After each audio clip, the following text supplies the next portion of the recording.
Boa noite, pessoal. Eu sou Marcos Medeiros, para quem não me conhece. Sou engenheiro eletricista de formação e sou gráfico de coração.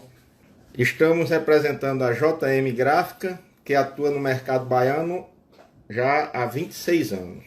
Nosso principal foco hoje é o livro, é o editorial. Atendemos a grandes e pequenas tiragens. Vamos conversar hoje um pouco com a escritora e filósofa Clety Lima Brasil. Tudo bom, Clety? Boa noite. Oi, boa noite, Tudo. Marcos. Oh, que Tudo beleza. bem? Tá bonita, hein? Você também tá muito chique, viu? Tá bom, muito obrigado. Clety é baiana, nascida em Barra de Estiva, mas adotou como terra natal a bela cidade de Rio de Contas, não é, Clety? Claro, minha querida Rio de Contas. Tem seus princípios de vida, os ensinamentos de sua mãe, Uranita, e os exemplos do seu pai, Zofir Brasil, um artista plástico que gostava de cuidar de gente e também de ser muito feliz. Disse que cara mais feliz do que ele não tem, não teve, né? Aprovado. Clety estudou em Rio de Contas e também em Salvador, onde concluiu filosofia. Tem muitos amigos que sempre os trata com muita alegria e sempre espalhando muito amor. Clety é uma pessoa sempre está rindo, sempre está sorrindo, é feliz da vida. Clety, como se inspirar para escrever? Este é nosso tema. Então você, por favor, sua opinião. Boa noite, Marcos. Primeiro eu quero agradecer que estão entrando aí, parentes, amigos, leitores, a nossa live e esse tempo para isso. Bom, a inspiração, eu sempre digo que ela depende de autor para autor. Eu vou citar o meu caso. Eu considero para mim a principal, a maior inspiração vem de Deus. Ele é o Senhor de todas as coisas e dele vem toda sabedoria para a criação. Ele está em primeiro lugar em tudo. A segunda, eu citaria as pessoas que inspiram. Se você observar, em todos os livros, principalmente no segundo e no terceiro livro, eu dedico às pessoas, porque realmente elas foram fonte de inspiração para mim durante todo o tempo que eu pensei em fazer, principalmente esses dois livros. Os autores também é como se fosse um farol. Né? Eu descubro em cada autor o seu jeito de escrever, a sua maneira de passar a mensagem, e faço também uma leitura querendo conhecer também um pouco do autor, de quem escreve, porque eu me coloco ao mesmo tempo do lado da leitora e do lado da autora. Então, eu posso fazer isso. Bom, depois eu posso citar também o curso de filosofia, que você pode dizer que o antes e o depois. Antes de eu fazer a filosofia e depois que eu concluí o curso. Aliás, ao longo do curso, eu já fui, a filosofia me ajudou muito, definiu quase tudo, né? Depois que eu fiz o curso, eu me encontrei mesmo como escritora, eu disse, não, é isso que eu quero fazer.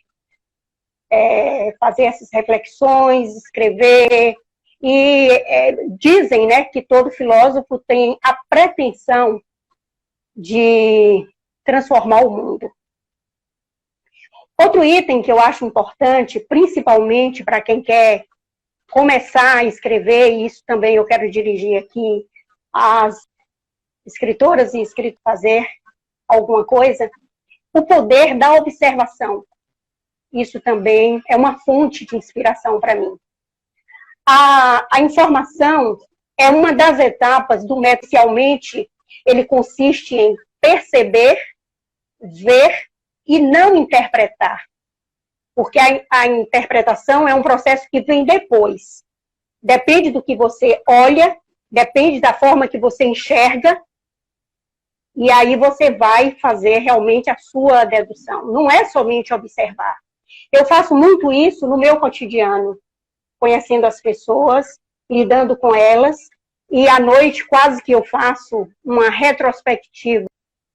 E aí eu vejo o que teve de mais interessante. Às vezes, Marcos, um simples fato, aquilo ali gera um texto.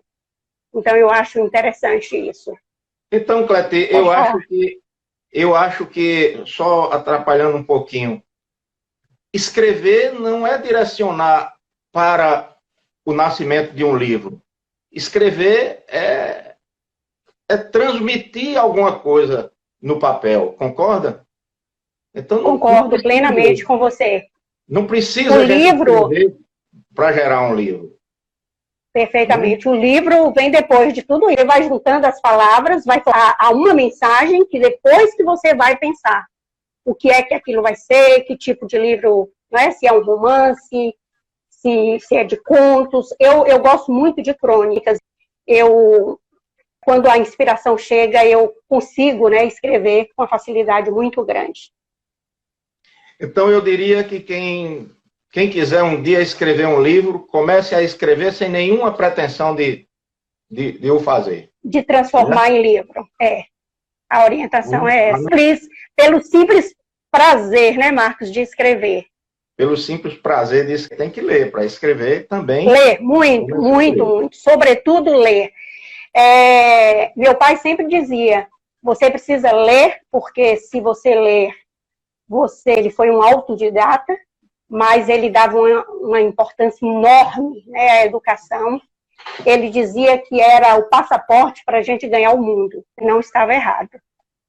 E quanto mais você lia, né, ia acumulando conhecimento, né, porque o livro é realmente, quando a gente se apaixona pela leitura, é um dos hábitos, né, mais salutares, né, como se diz, que alguém pode ter, gostar de ler. Certo. Cleti, vamos falar dos seus livros, certo? Você tem 3 livros. O primeiro livro, Deus Próximo. O segundo livro, que eu já tive a oportunidade de fazer a segunda edição, Ser Peregrino. Ser Peregrino. E o terceiro livro, que eu já tive a oportunidade de ler por 2 vezes seguidas. Tá certo? Um livro que eu, sinceramente, acho fantástico. Muita coisa simples que a gente conhece, mas que muitas vezes a gente deixa de praticar, sabendo que existe aquilo, certo? Você simplesmente...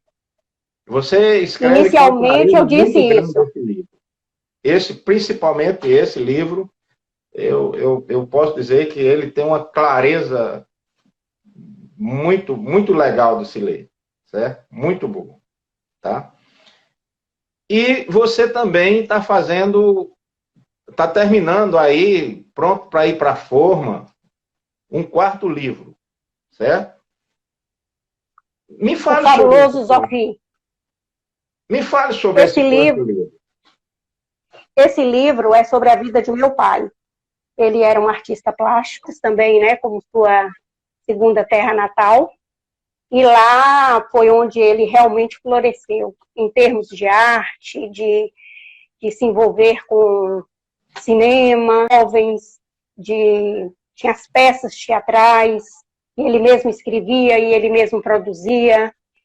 E além do museu, não escrevo nesse livro somente sobre a vida dele, eu escrevo também sobre a vida e a obra. Esse livro é uma parceria com muitas pessoas.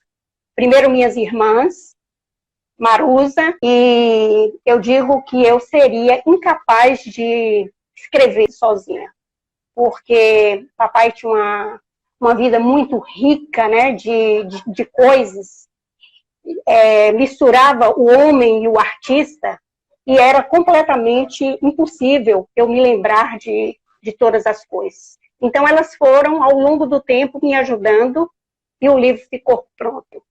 E a segunda parte do livro é justamente depoimentos de 20 pessoas que conviveram com o papai ao longo desses anos, e que elas também dão depoimentos assim belíssimos sobre a vida dele, porque realmente ele era um cara além do tempo dele. Esse livro eu pretendia lançar em Corpus Christi, né, primeiro em Rio de Contas, corri muito para isso, mas eu agora digo que a nossa agenda está inválida. Agora nós dependemos realmente de uma agenda lá de cima. E aí eu estou nesse aguardo, está quase que no final, de conteúdo já está completo, né? Falta somente a capa, essa coisa toda. Mas, em termos de tudo que eu tinha para escrever, já foi escrito. Então, eu estou aguardando aí. Como os meus neurônios ficaram despreocupados assim que eu terminei o livro de papai, eu acho que esse momento que nós estamos vivendo, eu tenho certeza que esse momento que nós estamos vivendo é um momento muito próprio para a gente escrever. É um momento que, apesar das mortes, de ser isso nós vamos falar mais na frente, Deus está me dando essa oportunidade também de fazer reflexões tristes. As pessoas, né, que perderam seus entes queridos, muita dor, muito sofrimento, mas tudo isso também faz parte, e eu acho que eu fui realmente, durante esse tempo, movida a escrever alguma coisa sobre isso, então eu comecei a fazer o 5º livro. Então a venda desse livro vai ser toda em prol do Museu Zofir Brasil. O fabuloso Zofir, sim. Zofir Brasil. Zofir Brasil. Nós iremos construir a sede própria do museu, lá em Rio de Contas. Que bom, Cleti, que bom. Certo. Cleti, você falou que a gente tem que ler bastante, certo? Ler é cultura. Então, o homem tem que sempre estar lendo. Então, você gosta muito de ler. Quais os livros que quais os escritores que você mais gosta? E por que você gosta dele? Certo? Marcos, eu posso lhe garantir que é uma lista enorme, mas posso também resumir essa lista apenas em 4 escritores. Eu vou citar primeiramente Santo Agostinho. Ele me acompanhou durante todo o curso de filosofia. Inclusive, agora estou relendo Confissões. São 13 livros dentro de um só livro. Belíssimo. Tudo que ele escreveu do atual são reflexões que a gente pode pegar hoje e usá-las, né, no nosso cotidiano, porque está tudo na moda, o que ele escreveu. Tudo permanece em cima. Eu citaria também Humberto de Campos, que ele foi o responsável, eu me apaixonei pelo fato de ler e depois veio o escrever, porque eu também observava muito a forma que ele escrevia. Tem Rubem Alves, que eu tive a oportunidade de conhecê-lo 2 semanas antes dele falecer, ele esteve aqui em Salvador. Passei 30 minutos conversando com ele, que, segundo Dom Helder Câmara, que foram 30 minutos, assim, sagrados muito. Primeiro que eu já era fã, né, de tudo que ele escrevia. E ele, uma coisinha linda mesmo, que eu saí de lá daquele encontro mais apaixonada ainda, não só pelas coisas que ele escrevia, mas também pela pessoa que ele me recebeu, e fiquei mais apaixonada ainda. Tem um escritor muito novo, há pouco tempo, é o Harari. Ele é um israelense, ele é um professor universitário, tem livros lindos, que eu, inclusive, terminei de ler, foi o Homo Deus, os Sapiens, e as 21 lições para o século XXI. Ele também escreve muito bem. Quem tiver a oportunidade, eu recomendo muito, muito, muito. Que bom, que bom. Mas tem uma escritora que está surgindo aí, que é Raíssa Xavier, não é? Né? Ah, sim.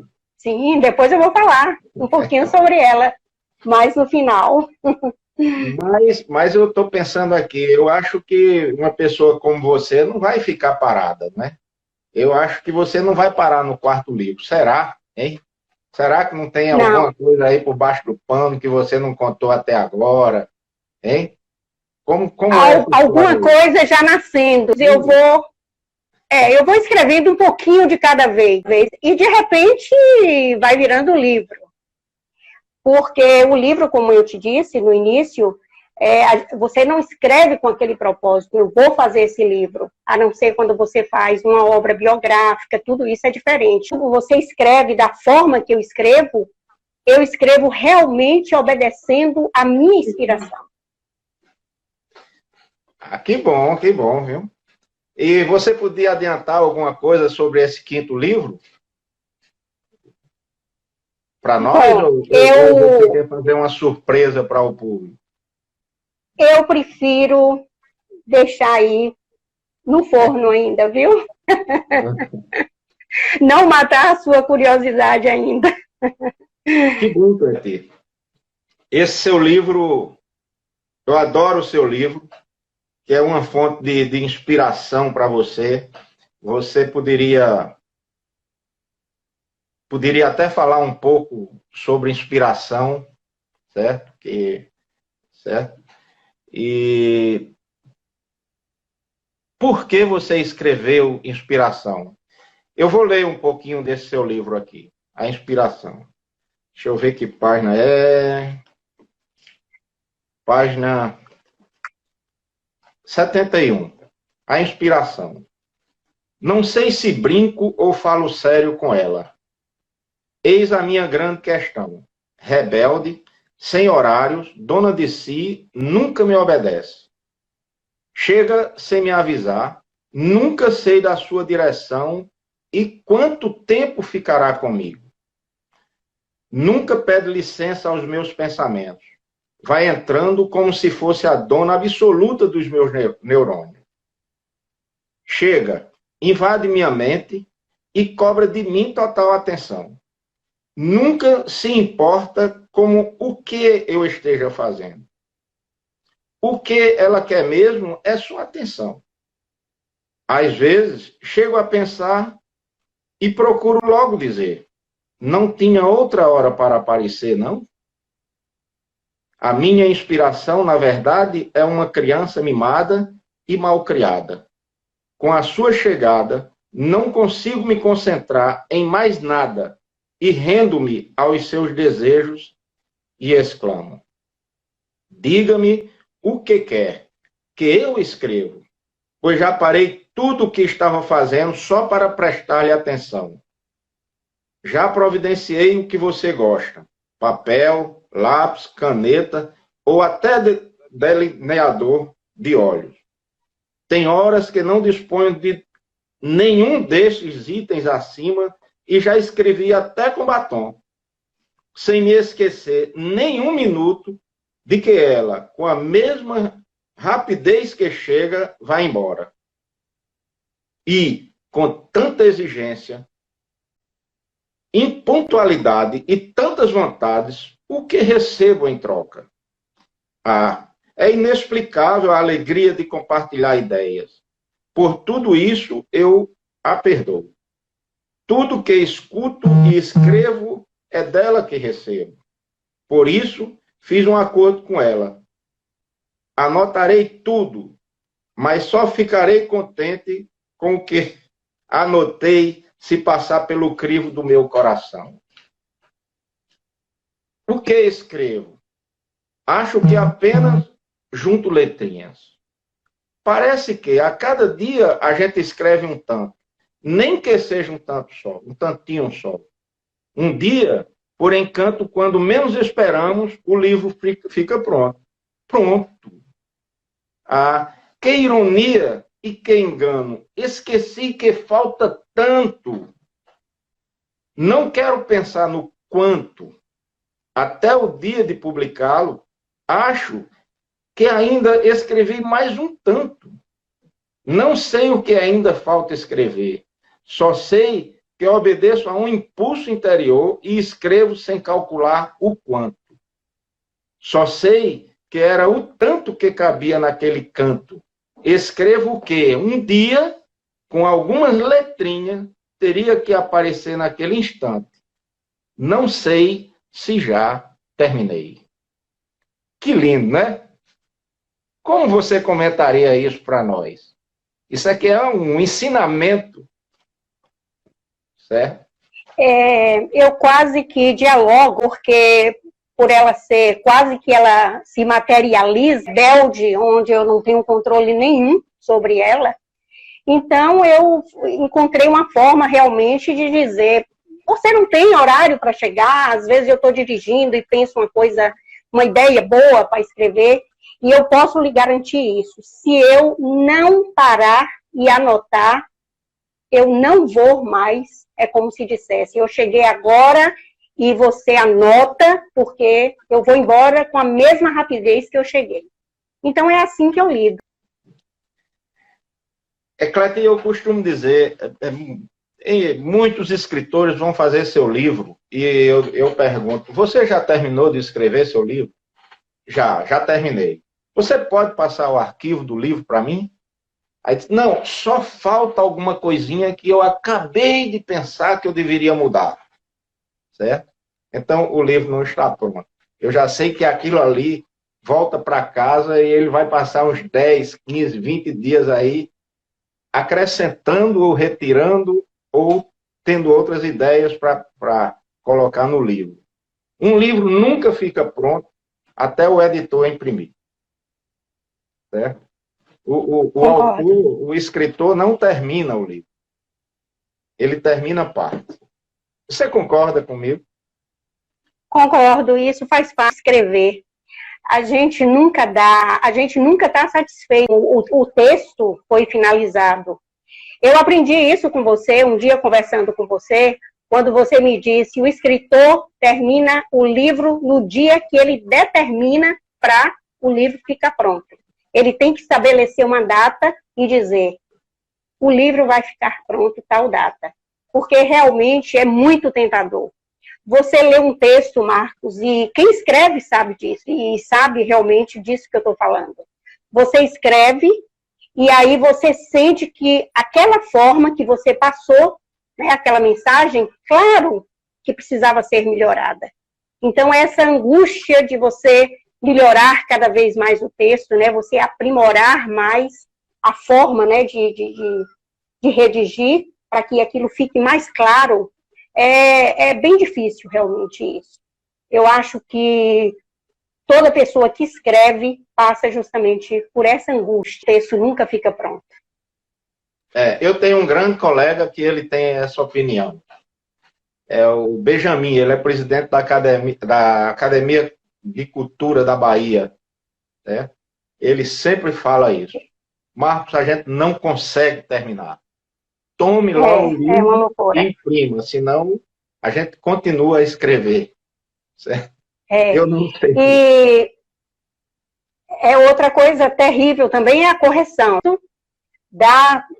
Aquele texto, você diz, está todo, né, corrigido, e eu gosto muito quando Monteiro Lobato escreveu sobre isso, a correção de textos, que ele diz que depois que você corrige o texto, bom, aqui não tem erro ortográfico, não tem nada, os períodos estão tudo certinho, e aí os sacis, né, os erros começam a pular no texto como se fosse verdadeiros sacis, né, pulando na sua frente, e você diz, mas como é que eu não enxerguei isso?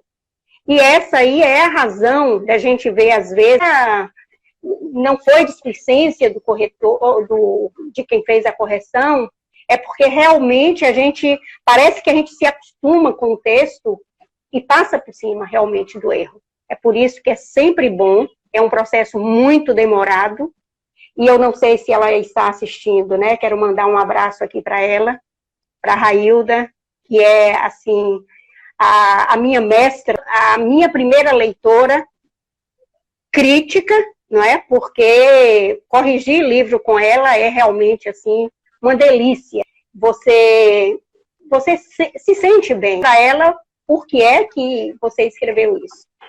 Um abraço, Rai, se você estiver me ouvindo. Como é difícil a gente chegar num processo final, não é?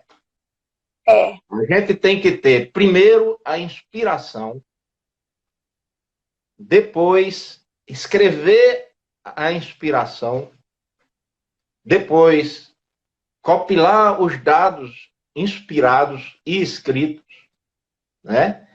Depois, corrigir ortograficamente, fazer uma contextualização para descobrir ou direcionar aquele público que a gente quer que leia o livro ou deseja que leia o livro, certo? Porque nem todo livro atinge todo o público, certo? Por exemplo, eu quero atingir a classe adolescente. Você tem que fazer uma contextualização para aquilo. Concorda comigo? Claro, concordo plenamente. Você tem que saber qual é o público. Você está escrevendo para que público? Tudo isso pesa demais, não é? Eu não posso, meus livros não são destinados a um público infantil, a um público adolescente. Meus livros, eles são feitos para um adulto que já tem uma certa mentalidade, onde ele pegue um texto e ele descubra alguma coisa ali, não é? E engraçado, eu tenho um público jovem, na faixa de 17, 16 anos, que eu acho interessante, um trabalho que eu fiz com eles lá no ICEA, que é o Centro de Direitos Humanos, né, que é dirigido lá pela minha colega de filosofia, a professora Dorilda, faz um trabalho belíssimo lá, e eles conheceram o meu livro e começaram a gostar do livro. O que eu imaginei não foi o público jovem, mas ele também tem conseguido, não é? Porque os jovens hoje também estão muito amadurecidos, abriu de uma forma... Você é uma escritora jovem, não é? Quem irradia a alegria com um pouquinho de excesso de jovialidade. Mas sou jovem mesmo. Mas, Cleti, nesse momento, nós estamos numa pandemia. Vamos mudar um pouquinho, certo? E essa pandemia, você como escritora, como está vivenciando? O que você poderia nos dizer sobre essa pandemia, certo? Da sua vivência. Bom, eu posso lhe repetir o que eu disse. É um momento de extrema dor. Nunca imaginávamos o que nós estamos enfrentando. E é uma coisa muito nova. Eu li um texto bastante interessante que me fez refletir muito. Ele, no ano... Esse cara que escreveu o texto, ele ganhou o Prêmio Nobel no ano de 2015, um prêmio de economia, onde ele consegue relacionar o medo da forma que o medo atinge várias plataformas, inclusive a economia. E ele descreve o medo de uma forma, e ele diz que nós estamos vivendo, o texto foi bem recente, 2 pandemias Primeiro, a viral, e segundo, a pandemia do medo. Hoje a gente não tem medo somente de uma coisa. Hoje o medo é difuso. Nós temos medo de perder uma pessoa querida, nós temos medo de adoecer, medo de ficar sem emprego, e muitos já ficaram, de faltar comida. Então, esse medo, esse cara que escreveu esse texto, eu achei interessante, porque ele faz uma comparação deste medo como se fosse um medo quando nós enfrentamos grandes catástrofes, tipo terremoto, maremoto, guerras.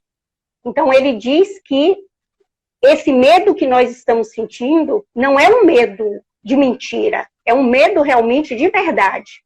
Primeiro, que ele nos roubou a nossa liberdade.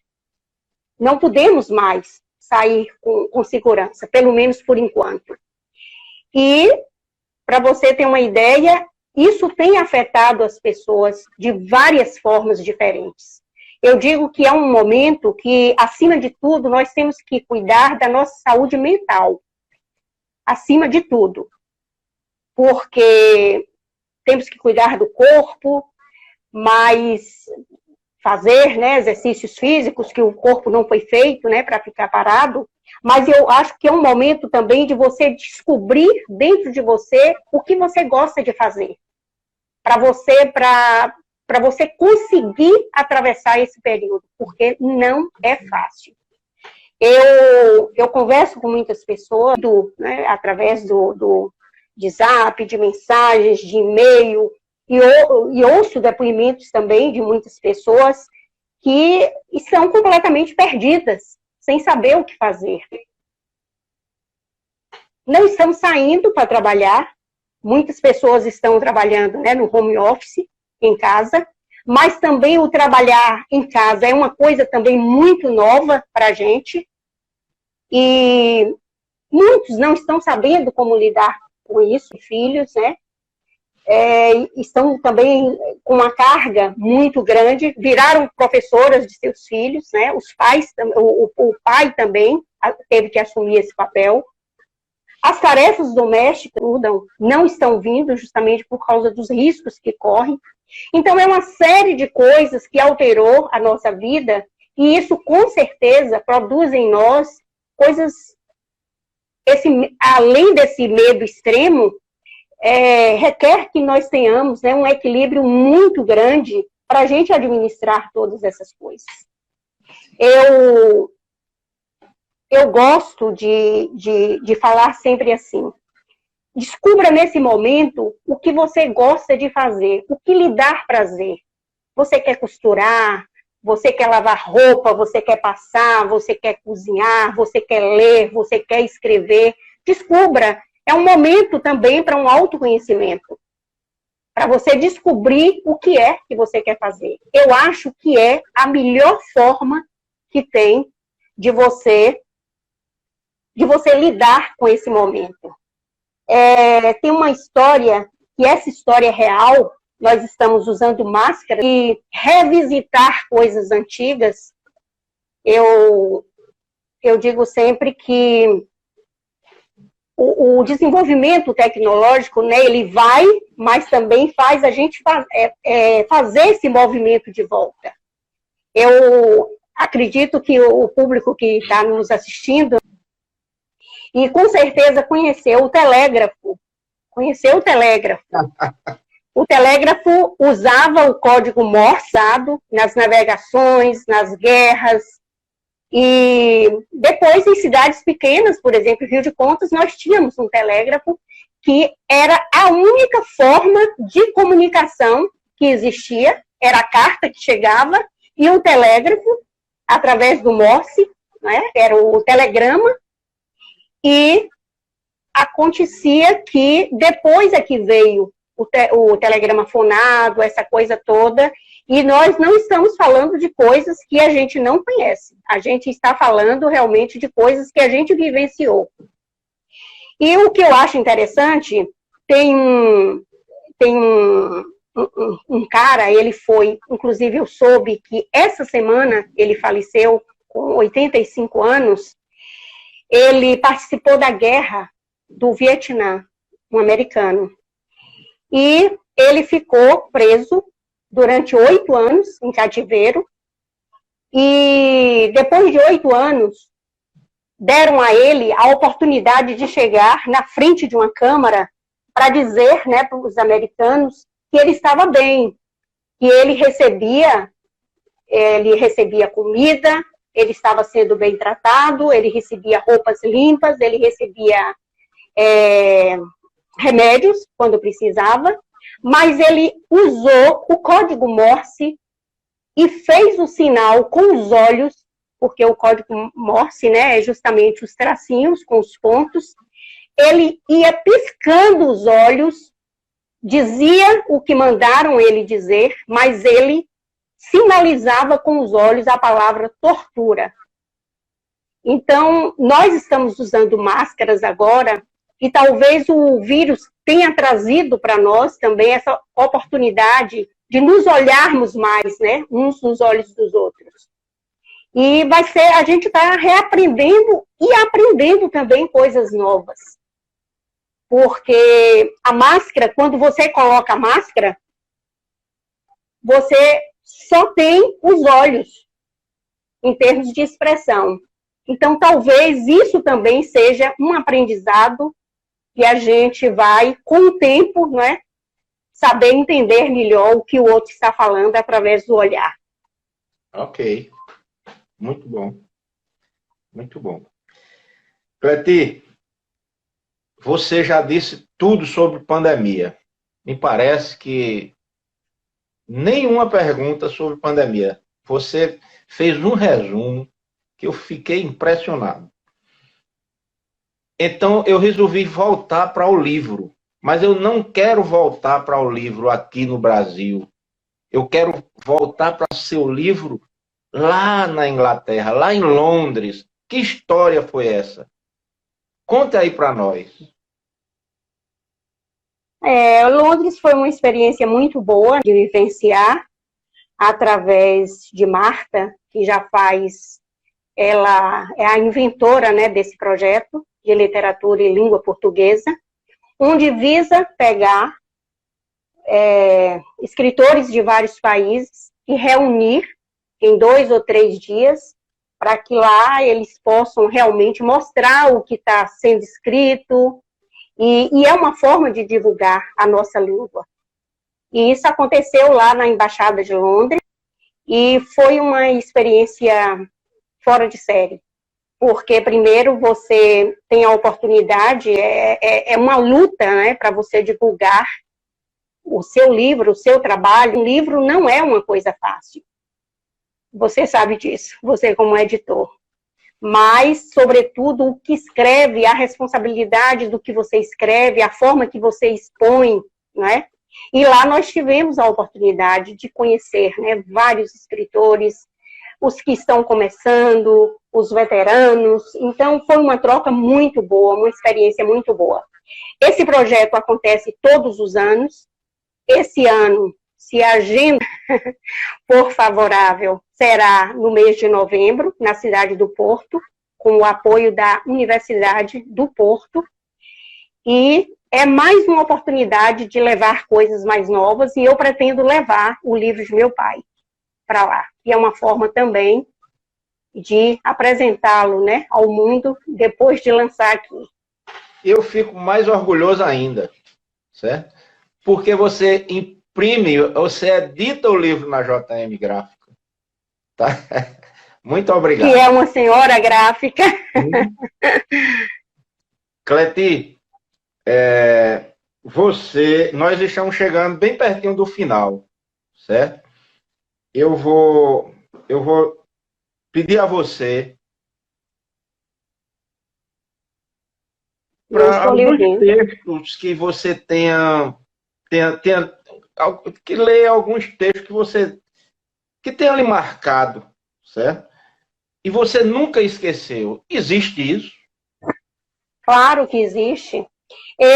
Como eu falei no início, quando nós começamos a conversar, eu lhe disse que Humberto de Campos foi o escritor que eu comecei a conhecer os livros dele com 12 anos de idade, porque eu via meu pai lendo, meu pai gostava muito dele, e eu tive a oportunidade de ler um texto que nunca mais saiu da minha memória.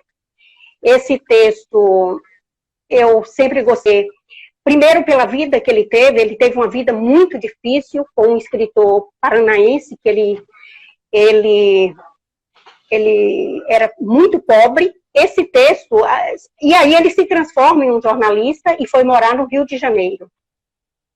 Lá ele foi trabalhar numa redação de um jornal, e esse texto que marcou, ele escreveu no livro Destinos, que é um livro de crônicas, e é um texto bastante interessante, porque ele escreve sobre um colega que ele tinha, que ele teve lá na redação, que chamava Dalgoberto, esse colega dele. E esse colega era um boêmio. Ele trabalhava também no jornal, e o interessante dele é que ele dizia que os pensamentos chegavam ao cérebro, mas que subiam pelas pernas. Então, ele era tido como um péssimo jornalista, né? um péssimo redator, porque ele trabalhava sentado, e ele dizia que ele sentado, ele não produzia boas ideias, ele tinha que andar, não é? E aí ele foi demitido desse jornal, claro, ele era péssimo, e o dono, dizem que ele foi demitido, tudo isso Humberto de Campos conta nesse texto, que ele foi demitido porque ele noticiou o aniversário da esposa do dono do jornal com poucos adjetivos. E aí ele foi demitido. Ele foi demitido e parece que ele gostou. Nunca mais procurou emprego, esperando que o emprego procurasse por ele, né, quando precisasse dele. E ele aí se adaptou à vida de boêmio, lá naquela praça, uma das praças do Rio de Janeiro, onde ele não fazia absolutamente nada. Ele ia para aquela praça todos os dias encontrar com outros boêmios, sem um centavo no bolso. E um belo dia, ele vê um deputado passando, esse deputado estava alegre, porque a sogra tinha morrido, e ele ia para a missa de 7º dia da sogra. Para celebrar essa alegria, esse deputado ia distribuindo ao longo do caminho dinheiro. E aí ele estava, né, no caminho, recebeu uns trocadinhos desse deputado. Aí foi logo tomar um chopp, porque ele adorava chopp com aquele dinheiro, mas era um dinheiro que para ele era um mundo, né? Era uma quantia grande, que ele não tinha nada no bolso. E aí ele resolve começar a andar, porque ele dizia, se eu andar, eu vou começar a produzir alguma ideia boa. Nisso ele começa a andar e ele vê na tabuleta de um bonde escrito Catumbi, nome de um bairro lá no Rio, um bairro distante. Ele sabia que esse bairro, ele tinha notícia que era um bairro distante. Ele resolve entrar nesse bonde. Quando ele entra no bonde, só tinha a passagem de ida. Ele disse, se estão me chamando lá, ele achava que era o destino ou o acaso que estava chamando ele. Então, que eles que providenciassem o retorno dele. E aí ele entra no bonde, começa a filosofar, né? Pensa, ele disse, eu acho que a vida é como um bonde. A gente entra num bonde e a gente nasce sem enxergar e a gente nasce analfabeto. E todos chegam na porta de casa. E aí ele foi, né, pensando essas coisas e tal, e chega no final de linha de lá, de Catumbi. Quando ele desce do bonde, ele não encontra ninguém, nem com cara de destino, nem com cara de acaso. E aí, mas como ele era um cara, acima de tudo, otimista, ele resolve procurar o destino e o acaso naquelas vizinhanças.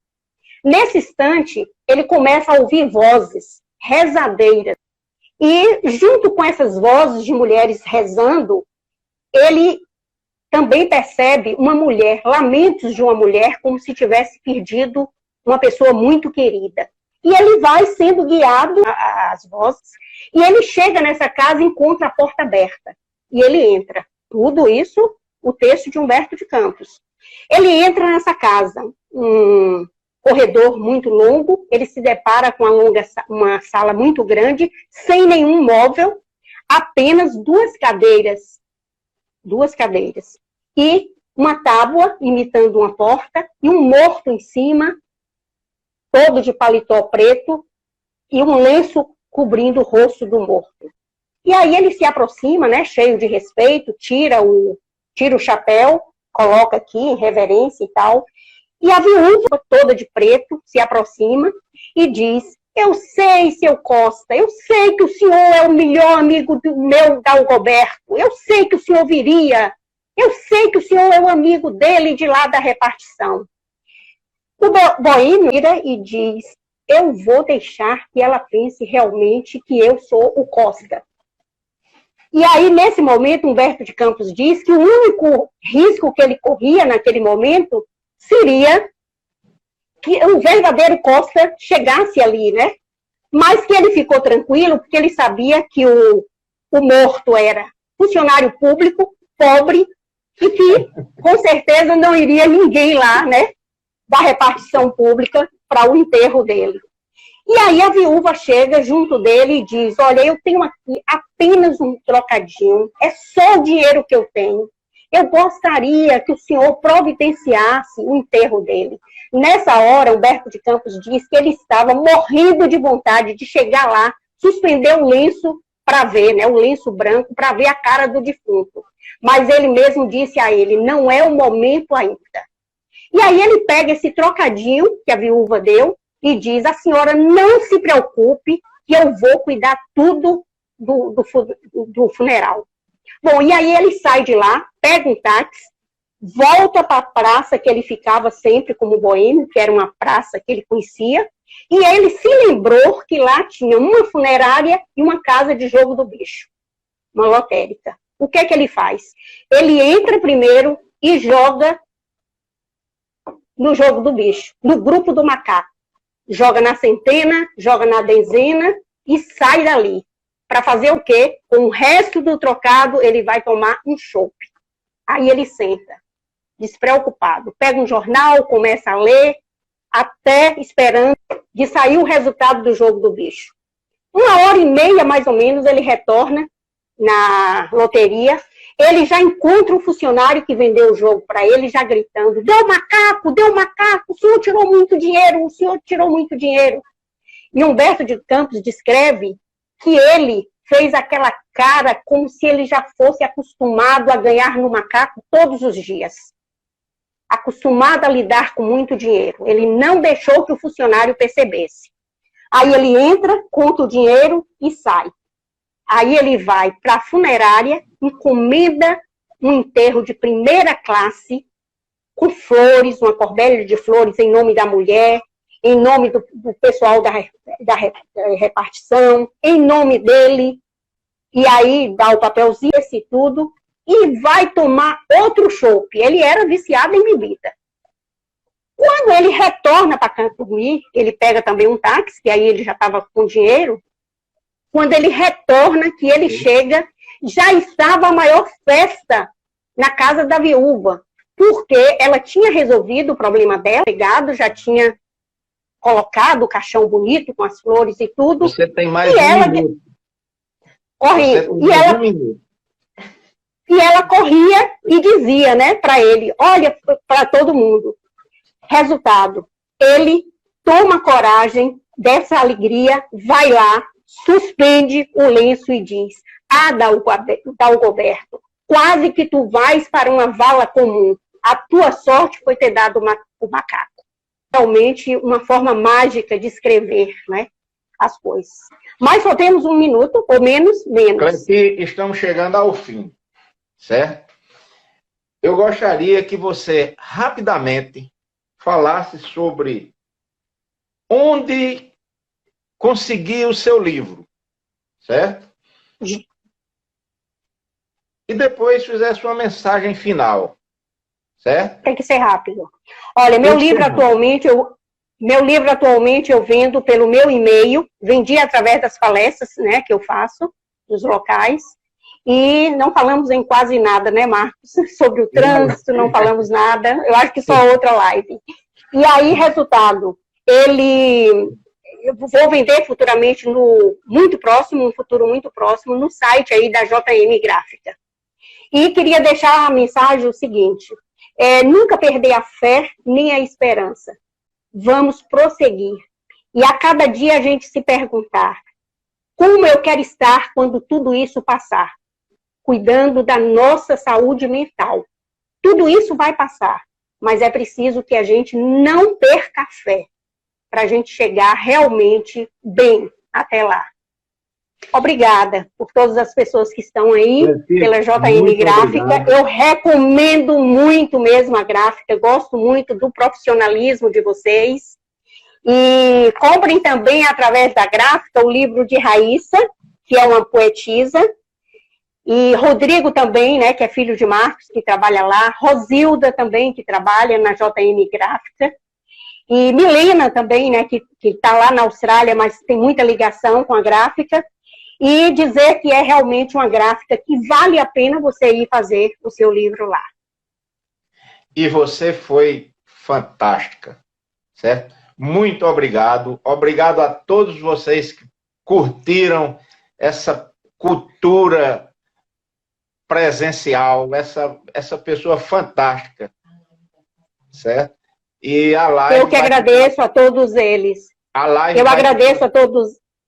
A live estará disponível no site da JM Gráfica, certo? Vai ficar. Eu agradeço, Marcos. Quero terminar agradecendo, né, a todas essas pessoas, a minha família, que me apoia tanto, aos meus amigos, aos meus leitores. Não é? Eu sou realmente uma pessoa abençoada de ser cercada por todas essas pessoas todos os dias. Muito obrigada. Gratidão. Valeu.